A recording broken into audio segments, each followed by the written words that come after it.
Fala pessoal, tudo bem com vocês? Tudo certo, gente? Sejam bem-vindos ao nosso vídeo. Eu sou a Stephanie. Eu sou o Daniel. Nós somos o Casa Austrália e nós vamos falar e dar dicas para vocês de como conseguir emprego na sua área aqui na Austrália. A gente vai dar dicas de algumas coisas que nós fizemos, que funcionaram pra gente.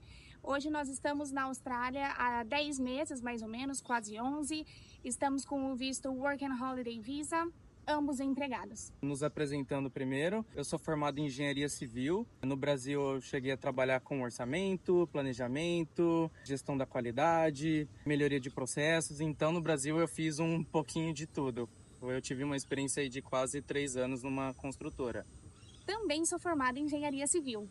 Mas quando eu vim para a Austrália, eu tinha o objetivo de seguir nessa área e acabei descobrindo que eu queria mudar de carreira. E hoje o meu objetivo é trabalhar com educação internacional. Estou me qualificando para ser professora de inglês como segunda língua. E o meu objetivo aqui era eu conseguir trabalhar com planejamento de obras. Eu gostava mais de planejamento do que de qualquer outra coisa. Atualmente eu estou trabalhando como estimator, ou seja, como orçamentista numa construtora residencial aqui em Brisbane. E eu atualmente estou trabalhando como Student Services Coordinator numa escola de inglês. Basicamente, eu trabalho na recepção da escola e cuido das tarefas relacionadas aos estudantes. Falando sobre inglês, então, a primeira dica que a gente vai dar é sobre a importância do inglês. É extremamente essencial que você tenha pelo menos uma base do inglês para você conseguir os empregos aqui na Austrália. Sem o inglês você consegue empregos aqui também? Consegue, mas se o seu objetivo é aprimorar o idioma, a gente recomenda que vocês procurem empregos ou tentem se empregar em áreas que vocês vão conseguir praticar mais. Além das interações sociais que vocês têm no dia a dia com colegas da sala de aula nas escolas, também procurem empregos que te possibilitem essa comunicação. Às vezes as pessoas vão para faxina, para delivery, em que elas não têm essa interação diária e contínua ou mais a fundo. Outros empregos, talvez administrativos, até mesmo dentro da construção, pode te proporcionar a melhoria no idioma. A gente não quer chegar aqui e falar para vocês, você vai conseguir um emprego na sua área mesmo sem ter inglês. Eu acho que seria uma mentira da nossa parte. Sim, algumas pessoas conseguem com inglês bem básico, mas esses casos eu acho que a gente pode tratar como exceção. E aí, enquanto você não aprimorir o seu inglês, você tem que buscar essas dicas que a Stephanie está dando. O inglês que a gente imagina para conseguir um emprego na área, não precisa ser um inglês fluente. Muitas vezes a gente fala menos do que vocês estão esperando e mesmo assim essa galera já está trabalhando na área. Eu estava vendo uma notícia esses dias, 30% das pessoas que estão na Austrália, elas são nascidas fora da Austrália e 50% das pessoas que estão aqui tem pelo menos um pai ou a mãe que são de fora. Ou seja, é um país que tem muitos imigrantes e as pessoas já estão acostumadas com sotaque, com erros gramaticais e tal. Então assim, seu inglês não precisa ser perfeito, mas você precisa conseguir se comunicar, você precisa se fazer ser entendido. Então esse que é o principal. Não procurem o tempo perfeito, o inglês perfeito para você começar a aplicar para as vagas. E um detalhe, a gente é sempre melhor do que a gente imagina no idioma. O que falta na gente é a confiança. Então, assim, arrisca, se joga que vai dar tudo certo. Um dos meus objetivos na Austrália quando eu vim era aprimorar o meu inglês e eu não me sentia confiante o suficiente para conseguir aplicar para vagas de engenharia e também não era o nosso objetivo, porque a gente gostaria de fazer primeiro o trabalho regional, que é uma das exigências do nosso visto para conseguir renovar por mais tempo. Então o que a gente fez? A gente foi trabalhar num resort no meio do nada da Austrália. Nesses 6, 7 meses eu tive a oportunidade de ir melhorando meu inglês, porque eu também fiz trabalho com o público, então atendimento no bar, no restaurante, e isso foi melhorando minha capacidade, foi melhorando minha confiança e acredito que foi uma das bases que me fez chegar aqui agora em Brisbane e conseguir um trabalho. Como eu falei pra vocês, o meu objetivo ele mudou no meio do caminho, então isso tá ok, gente. É normal isso acontecer. Eu vim pra cá querendo seguir na área da engenharia, decidi, não, isso não é pra mim, e agora eu estou me qualificando pra entrar na minha área. Agora falando sobre o segundo tópico que é importante quando você tá aplicando para uma vaga na sua área, entender a sua profissão dentro do mercado australiano. Independente se você é formado em engenharia contabilidade, experiência em TI, saúde, educação. É essencial você entender como funciona a dinâmica do mercado aqui na Austrália. Pelo menos na parte de engenharia, vou falar que foi a que eu pesquisei, né? E eu acho que é importante todo mundo estar ciente da sua. Aqui o mercado é mais especialista. Ou seja, cada profissão, cada função vai ter o seu escopo e isso é bem definido. O que eu quero dizer com isso? Enquanto no Brasil eu trabalhei com planejamento, orçamento, gestão da qualidade, melhoria de processos, isso aqui seriam 3 ou 4 pessoas diferentes para fazer tudo isso.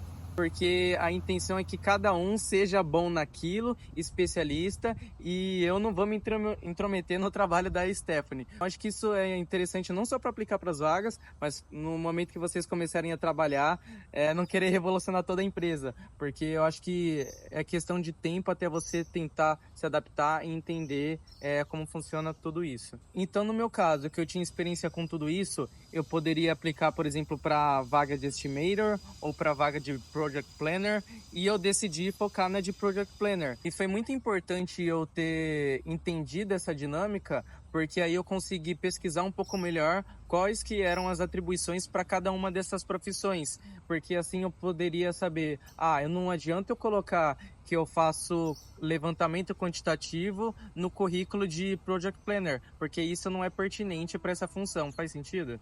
E também alinhar as expectativas com a realidade, né? A gente sabe, muitas vezes vocês possuem uma baita experiência, o cara era supervisor, era gerente no Brasil, e aí chega aqui, você não conhece muito bem o mercado, pode ser que você não tenha o domínio 100% da língua, e faz parte, né? Eu acho que a gente precisa só entender o que eu posso fazer para tentar alcançar esse objetivo, mas enquanto eu não chego lá, eu acho que uma das melhores alternativas é entrar em vagas entry level.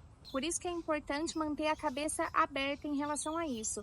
A vaga entry level que o Dan fala é o beginner, o iniciante, porque eles pensam, a pessoa às vezes teve esse cargo lá, mas ela não sabe as regulamentações, as regras, as leis daqui ainda. Então é importante que você tenha a mente aberta no sentido de, ok, vou começar de baixo e construir a minha carreira e conseguir aprimorar, estudar, me dedicar e crescer lá dentro. Ou então, se o seu caso for de querer entrar numa profissão para a qual você ainda não é qualificado, assim como aconteceu comigo, que quero ser professora de inglês como segunda língua, mas não tinha qualificação, o que você pode fazer? Eu fiz o seguinte, enquanto eu estava fazendo esse processo, eu queria estar o mais próximo possível da vaga que eu almejava. Então, o que era a situação? Eu preciso estar dentro de uma escola de inglês. Estando lá dentro, o pessoal já vai conhecer o meu trabalho e a minha chance de migrar para a área que eu realmente quero vai ser muito mais alta do que se a pessoa nem me conhece lá dentro. Então, qual foi o meu objetivo? Eu tenho experiência com área administrativa, já trabalhei com vendas, já trabalhei com isso, trabalhei com aquilo. Então, juntei todas as experiências e falei, vou aplicar para vagas administrativas dentro de escola de inglês. Então, apliquei para vagas de marketing, de recepção, de vendas, inúmeras vagas e no fim consegui esse emprego. Então, eu tô lá dentro da escola de inglês e agora que eu acabei a minha qualificação e meu contrato está prestes a terminar, pode ser que essa transição seja mais facilitada, vamos dizer assim. Falando sobre essa parte de certificações, isso é muito importante que você esteja ciente quais são as certificações necessárias para você atuar na sua área aqui na Austrália. Então, para minha área, seria essa certificação TEFL, ou CELTA, ou TESOL. Agora, para você que é contador, por exemplo, tem alguma certificação que você precise? Para você que é da área de TI, da área de marketing, da área de saúde, com certeza vão ter algumas qualificações necessárias. Então, abre os requisitos de vaga, dá uma olhada exatamente o que você precisa para você conseguir se dedicar para isso. Vamos falar sobre o próximo tópico, que é o currículo e a cover letter. Eu acho que é muito importante a gente ser o mais sucinto possível, então foquem em deixar esse currículo aí talvez com no máximo 2 páginas, né, para ficar uma coisa fácil do recrutador ler. Lembra que muitas vezes esse recrutador tem 150 aplicantes para a mesma vaga, então se o seu currículo tiver muito texto, não tiver numa formatação legal, cara, ele vai ser descartado, infelizmente, essa é a realidade. Então, tentem deixar o mais simples e sucinto possível. Você vai colocar lá as responsabilidades do seu trabalho. Deixa ali 4 ou 5 tópicos, bullet points para cada um e não precisa fugir muito disso. E como eu disse, o mercado aqui é diferente, então seja específico. Então, se você está aplicando para uma vaga de orçamentista, você precisa colocar as funções pertinentes ao orçamentista. Mesmo que você tenha experiência em outra área, e a gente sabe que no fim das contas pode ter sido uma experiência que seja relevante para aquilo, pode ser que o recrutador ele não tenha a mesma noção da área que você. Imagina, muitas vezes o recrutador pode ser um cara que nunca nem teve contato com a engenharia. Aí você coloca lá que você fez planejamento de obras para uma vaga que é de orçamentista.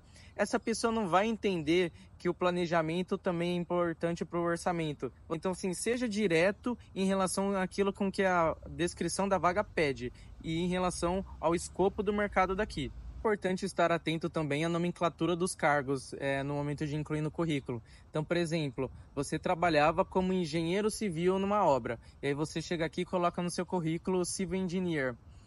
Talvez não funcione muito bem. Porque o Civil Engineer aqui, ele é o profissional mais responsável por obras de infraestrutura, obras de grande porte, então pontes, rodovias, tal. Talvez não seja isso que você tenha feito no Brasil. Então tente entender qual que seria a profissão, a ocupação correspondente àquilo. Ao invés de Civil Engineer, pode ser um Site Engineer, você entende? É legal entender a nomenclatura de cada uma das funções. E a mesma coisa vale para uma situação parecida com a minha, por exemplo. A minha posição chama coordinator, que é coordenador, coordenadora em português. Coordenador, na empresa em que a gente trabalhava lá no Brasil, era um cargo super alto. Aqui, eu não sou nada mais do que uma auxiliar. Então... Dó. Tem que ter essa comparação, mas não traduza literalmente aquilo que significa. Às vezes, você que era coordenador em alguma empresa, você procurar uma vaga como coordinator aqui, talvez seja algo menor do que aquilo que você esteja esperando. Agora, uma dica muito importante para vocês dentro do currículo e da cover letter. Destaque as suas qualidades e omita aquilo que te prejudica. Então, traga as qualidades que você tem, as suas habilidades, as suas competências, as suas formações, as suas experiências. Mas, às vezes, algumas informações você não precisa trazer. Por exemplo, eu e o Dan estamos no Work and Holiday Visa e apesar de a gente poder trabalhar inúmeras horas, o nosso visto nos limita a trabalhar apenas 6 meses com o mesmo empregador. Se eu colocar isso no currículo, vai ser benéfico pra gente? Não. Porque às vezes as empresas que a gente está querendo entrar, elas estão procurando um funcionário que possa estar lá a longo prazo. Sim. E saber que a gente pode estar lá só por 6 meses não vai ser muito bom. Visto de estudante é a mesma situação, vocês têm limite de horas, 24 horas por semana. Também não precisa deixar isso claro, mas no momento em que você chegar na entrevista, pode ser transparente, compartilha isso. Mas é o que a gente sempre falou, a gente precisa de uma chance, a gente precisa de uma conversa. Se você tiver essa conversa, essa oportunidade de mostrar, de se vender, de mostrar que você é capaz, às vezes o visto, às vezes essas coisinhas menos importantes do que quando a pessoa lê o seu currículo, já sabe que aquilo é uma limitação e descarta o seu currículo. Você não vai ter nem a oportunidade de se vender. Só tentando explicar um pouco melhor em relação a essa questão do visto, a gente sabe que o visto sim pode ser um problema, ele realmente é uma das principais barreiras que a gente tem em relação à aplicação de vagas. Mas não traga isso como uma desvantagem no seu currículo, não exponha isso. Tente deixar isso para você conversar numa entrevista. Mesma coisa com a falta de experiência. Quando nós aplicamos para as vagas de hospitalidade lá atrás para trabalhar no território do norte, a gente não tinha experiência com isso. Mas a gente adicionou o nosso currículo como se nós tivéssemos experiências. Nossa, mas vocês estão mentindo?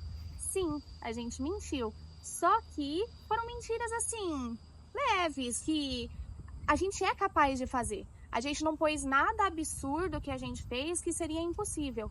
Por exemplo, eu não vou pôr lá a experiência de que eu fui barista, que eu trabalhei num coffee shop, que eu sabia fazer café. Eu nem gosto de café, eu não sei fazer café, não sei. Então não faz sentido estar lá uma coisa que eu não sei fazer.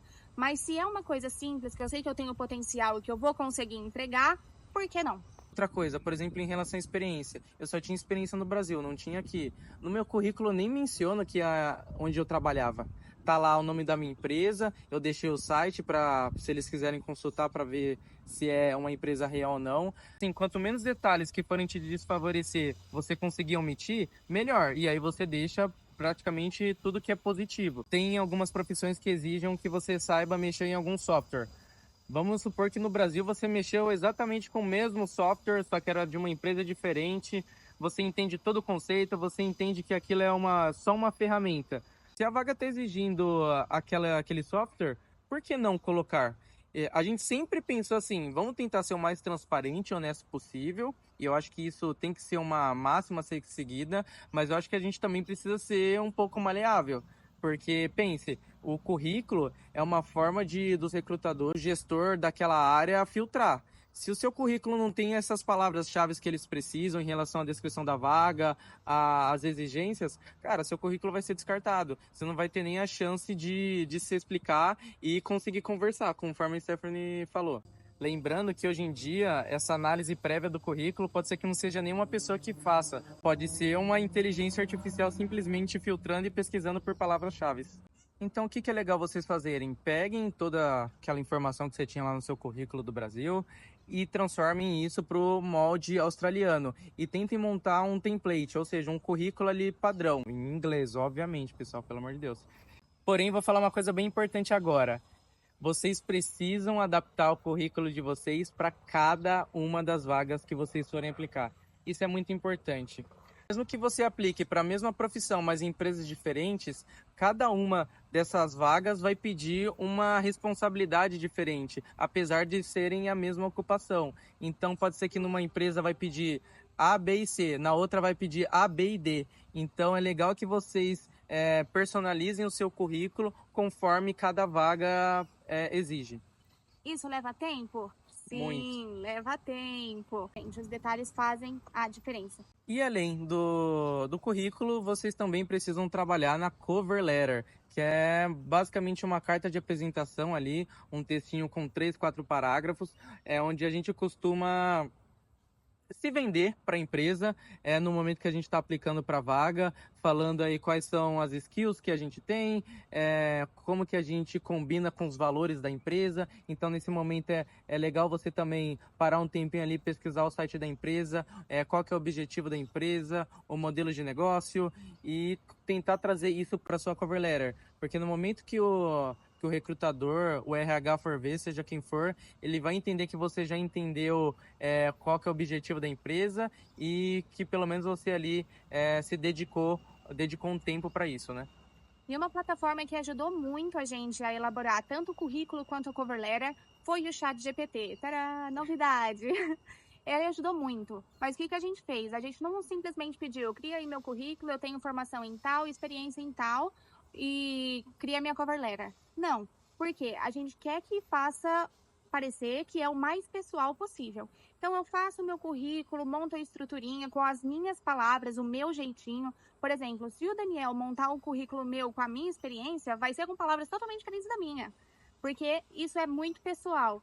E aí eu uso o ChatGPT em qual sentido? Essa gramática está correta? Essa é a melhor estrutura que eu posso utilizar? O que você sugere para melhorar? Sempre em busca da melhoria e não da solução. E lembrem, vocês não são as únicas pessoas que vão usar o ChatGPT. Outras pessoas utilizam também e cada vez mais todo mundo tende a ter aquele texto perfeito. Tentem não ser muito robóticos, muito certinhos. Vou falar agora sobre a aplicação das vagas. A gente usou mais o Seek e o LinkedIn. Foram plataformas que ajudaram bastante a gente. Ambos conseguimos os nossos empregos pelo Seek.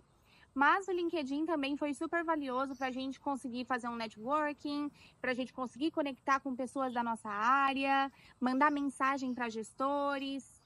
O que a gente sentiu de diferença dos dois? Normalmente no LinkedIn vai estar as empresas maiores, as empresas grandes, multinacionais, que têm processos seletivos mais burocráticos, mais chatos. Mais competitivos. Que você vai fazer entrevista com 3 pessoas diferentes. Já no SIC estão as empresas pequenas, que às vezes tem um pouco mais de flexibilidade nessa parte de contratação, que é um pouco mais fácil de você conversar direto com o gestor, direto com o dono da empresa muitas vezes, que foi o meu caso. Para mim, pelo menos, o SIC funcionou melhor. Como eu falei, é muito importante o uso do LinkedIn, você não só adicionar as pessoas, mas você também mandar as mensagens para as pessoas que vão poder te ajudar. Então, a gente assinou a versão premium do LinkedIn e toda empresa que a gente gostaria de se candidatar, a gente achava lá quem que é o gerente da vaga, ou quem que é o supervisor dessa vaga, pegava, mandava uma mensagem. Ou até mesmo, se a gente não achava, um colega ali que seria um equivalente, vamos dizer assim, para a gente conseguir, de certa forma, algum contato. A gente mandou muitas mensagens e muitas a gente nem teve resposta, mas algumas responderam a gente também, foram bem simpáticas, legais. Eu diria assim, de 30 mensagens que eu mandei no LinkedIn, se eu tive resposta de 3 ou 4, foi muito, assim, foi bem complicado, mas, enfim, eu tava fazendo minha parte e é foco na missão. E aí, às vezes, a gente aplicava pelo SIC, aí procurava a pessoa responsável pelaquela vaga e mandava: oi, tudo bem? Acabei de aplicar para essa vaga, dá uma olhadinha, mandei o currículo, claro, com palavras bem legais, uma mensagem curta, breve, objetiva, e encaminha o currículo lá num PDF e boa. Outro método, né, além de aplicar pelas vagas direto pelo SIC ou pelo LinkedIn, é fazer isso presencialmente. Então, ir lá e entregar o currículo, e eu fiz isso em muitas escolas. É legal isso porque você já mostra a sua pessoa lá. Então, vai bem vestido, entrega o seu currículo numa pastinha bonitinha, pergunta pela pessoa responsável por essa vaga. Geralmente, a gente aplica para vagas que nem estão abertas também. A gente vai lá e vê se tem alguma oportunidade, se tem a chance de conversar com uma pessoa responsável para a gente conseguir mostrar a nossa capacidade, a nossa proatividade também. Eu acho que foi super valioso, conversei com bastante pessoas, mas o approach, a abordagem que eu acho que vocês podem ter, não é chegar e falar: oi, tudo bem, eu sou um estudante, acabei de chegar aqui na Austrália, gostaria de um emprego. Não necessariamente você precisa chegar e falar logo de cara que você é um estudante, entendeu? Ou a gente falar que está num Work and Holiday Visa. O visto não é a primeira informação que precisa ser dita. Deixa isso para o final, deixa isso para depois. Chega como se você estivesse no Brasil. Oi, tudo bem? Estou procurando um emprego, eu tenho experiência nisso. Gostaria de falar com alguém responsável. E se vende, se mostra, seja confiante. E quanto mais você pratica isso, melhor vai ser o desempenho nas futuras conversas também. A gente entende que essas dicas de ir presencialmente nem sempre vai se aplicar para todo mundo. Às vezes você trabalha numa indústria, mas enfim, tentem pegar essa ideia, esse conceito assim de chegar nas pessoas e fazer esse contato presencialmente também.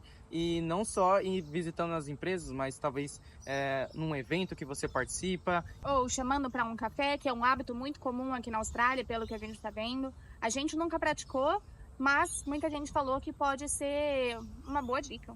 Pegar um recrutador de alguma empresa de recrutamento que sempre está postando vagas na sua área, por que não chamar essa pessoa para tomar um café e aí você aproveita essa oportunidade para falar das suas habilidades. Enfim, eu acho que é super válido.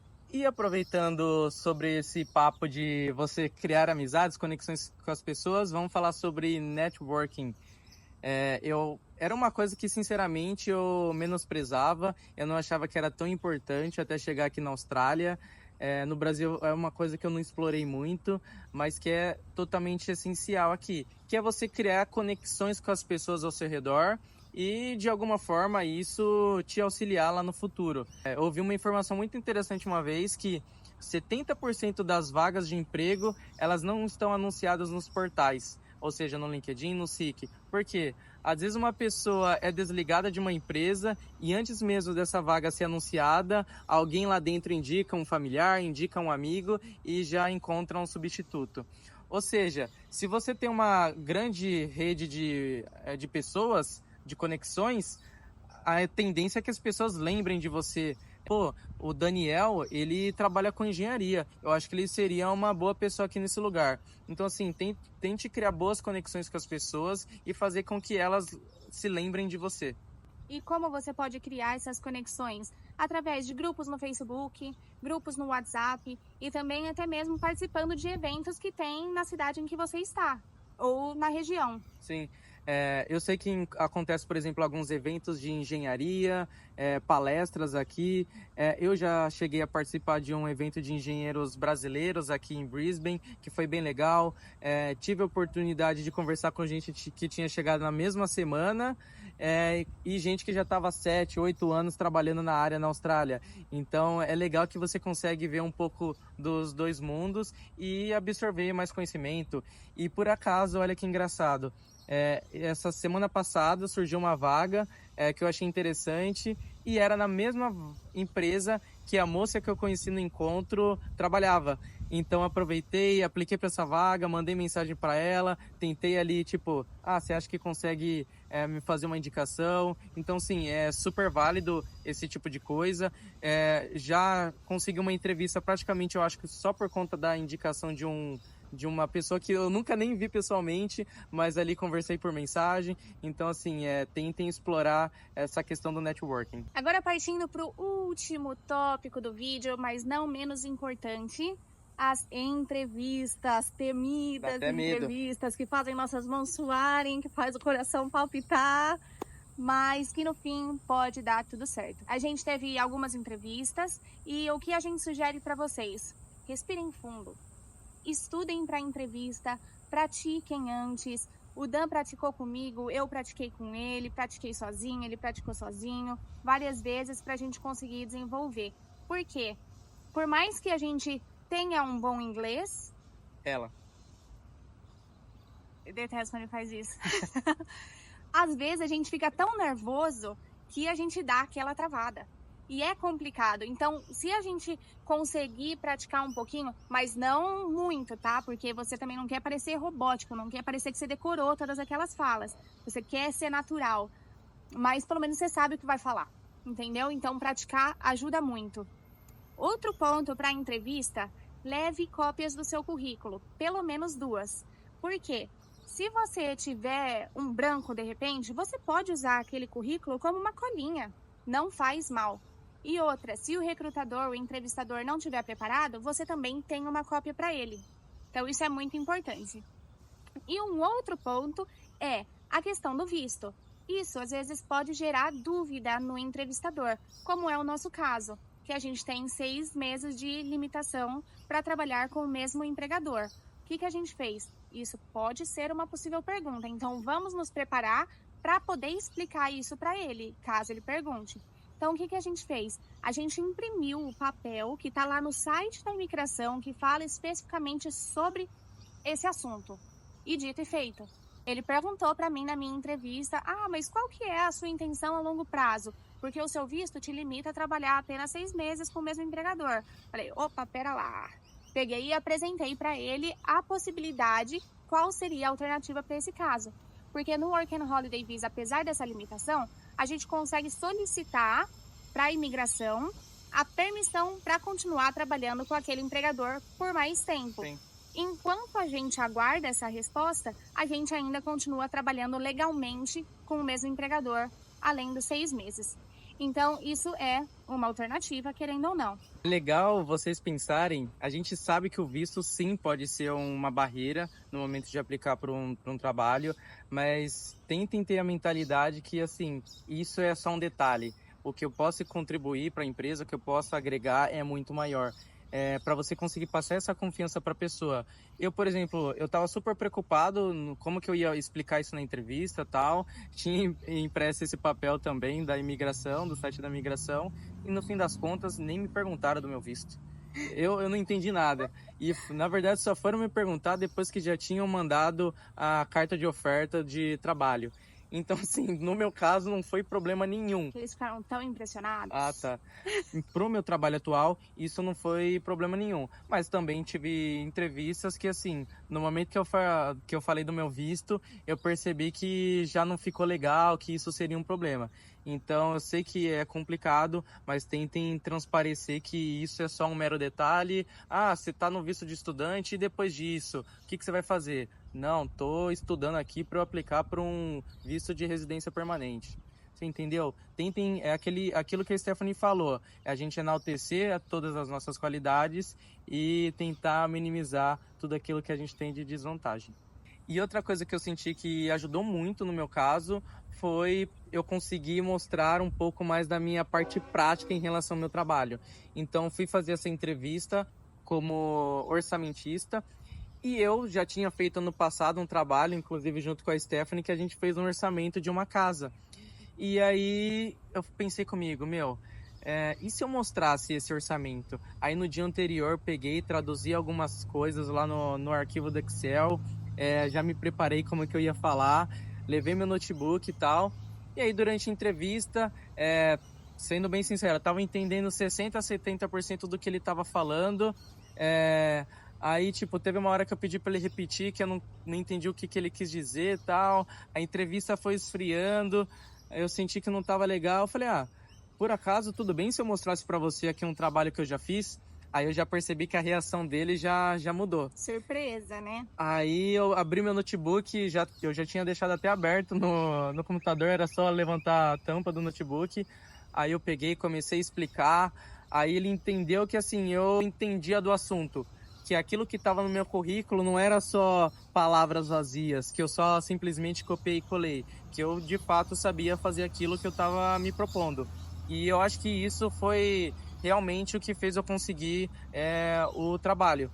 Porque se não fosse isso, eu ter mostrado essa parte prática, teria sido totalmente diferente. E por último, em relação à parte da entrevista, é você adotar uma postura assim de humildade, de sempre ser o mais adaptável ao mercado australiano possível. Por quê? Pode ser que você seja um cara com uma baita experiência no Brasil. Você já supervisionou gente, já foi gestor, sabia tudo que era relacionado à sua profissão. Mas lembre, você não está no mesmo país, você não está no mesmo mercado. As coisas são diferentes. Então, você não consegue transferir todo esse conhecimento. Não adianta você chegar na entrevista, não, eu sei fazer isso, sei fazer assado e tal.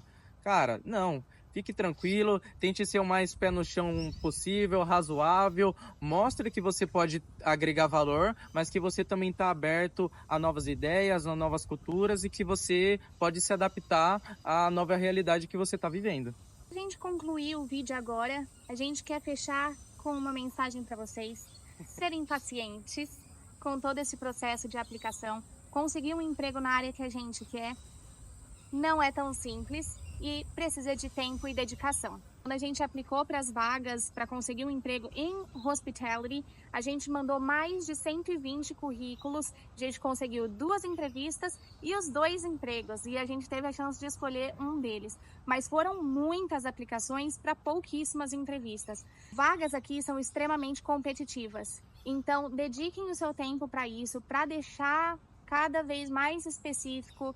Trabalhe nos detalhes, nas palavras-chave e não tenha medo de levar 1 hora para fazer uma aplicação. A gente estava levando mais ou menos essa média de tempo para cada aplicação, para olhar tudo nos mínimos detalhes e garantir que a gente está fazendo uma aplicação de qualidade.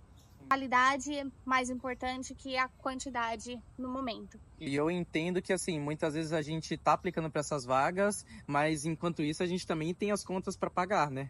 Enquanto você não atende esse objetivo, cara, se joga no que é necessário para você pagar suas contas, mas que de preferência possam te ajudar a ir melhorando, a se melhorar a cada dia. Então, se você puder optar por uma profissão que você tenha mais interação em inglês, tente optar por isso, né? Bom, no Território do Norte a gente aplicou para mais de 120 vagas e quando a gente quis se mudar para Brisbane, a gente teve que passar por todo esse processo de novo. Então foram aí mais 100 currículos aplicando para inúmeras vagas e enquanto a gente estava lá ainda, então a gente começou a aplicar para as vagas em torno de julho, agosto, para conseguir um emprego para outubro, novembro. No fim eu consegui um emprego enquanto eu ainda estava lá, mas não era exatamente aquilo que eu queria. Então deixei ali de stand-by, falei, se não der certo o restante, eu tenho esse. Continuei aplicando e deu certo. Em 2 semanas aplicando aqui em Brisbane, eu consegui o emprego que eu queria, no lugar onde eu queria. Enquanto eu estava lá, cheguei a aplicar para umas 80 vagas, e só que eu ainda não aplicava esses conceitos que a gente está falando aqui hoje. A gente ainda não tinha percebido como essa questão de cada profissão é diferente aqui. No momento que eu mudei meu currículo, fiz uma consultoria também com uma profissional daqui, e eu senti que eu comecei a ter mais resultados. Cheguei aqui em Brisbane, na semana seguinte, eu cheguei num sábado, numa sexta seguinte eu fiz a entrevista e na terça-feira já estavam me ligando falando que eu poderia começar. Então, assim, em 2 semanas aqui em Brisbane eu consegui um emprego na minha área. Fiquei muito contente, né? Pessoal, então muito obrigada por assistirem o vídeo, por chegarem até aqui. Se você chegou até aqui e se não também, deem um joinha. O like é muito importante pra gente. E coloquem aqui nos comentários se alguma dessas dicas funcionaram pra vocês, se vocês já aplicam alguma dessas dicas, ou se vocês discordam de alguma coisa também e fazem alguma coisa diferente do que a gente sugeriu. Isso é muito importante pra gente conseguir ter esse debate e ajudar quem tá por aí também nessa saga do emprego aqui na Austrália. Pessoal, desejamos boa sorte para vocês e até Muito o boa próximo sorte. vídeo. Até Até, mais. um Valeu! beijo! E como eu falei para vocês, agora eu estou qualificada para dar aulas de inglês, já tenho experiência nisso. Eu vou em breve lançar um curso de inglês e vai ser muito bom para vocês, principalmente nessa área de empregos e tudo mais. Se vocês têm interesse, deixa aqui nos comentários ou me manda uma DM lá no Instagram que eu mando mais detalhes e informações. In this company, I had the opportunity to do the quantitative cost, the cost analysis of the progress of the project. I prepared the bill of quantity as well. The communication between the other areas, the other teams, so like the procurement area. So normally we develop the cost estimated, and we give information for the procurement to buy the material, to hire the contractor. Fala pessoal, tudo bem? Fiz a entrevista aqui, eu acho que a conversa foi boa, assim. Ele percebeu que eu entendo do que eu tô falando. Eu falei mostrei. Então, tipo, ontem eu organizei aquele orçamento que eu tava fazendo pro André, lembra aí no começo do ano? Aí peguei, traduzi algumas coisas para conseguir mostrar para eles. E eu acho que o papo foi bom. Eu acho que consegui mostrar o que eu sei fazer, mostrei minha proatividade. Aí falaram que vão dar um retorno até segunda-feira aí no mais tardar.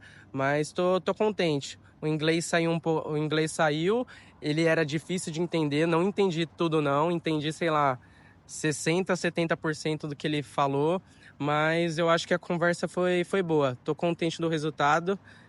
Do resultado não, do processo, né? Independente se o resultado for bom ou não, tô orgulhoso. Study leadership and project management. And there my passion for education grew bigger because of the studies and like dealing with the kids as well.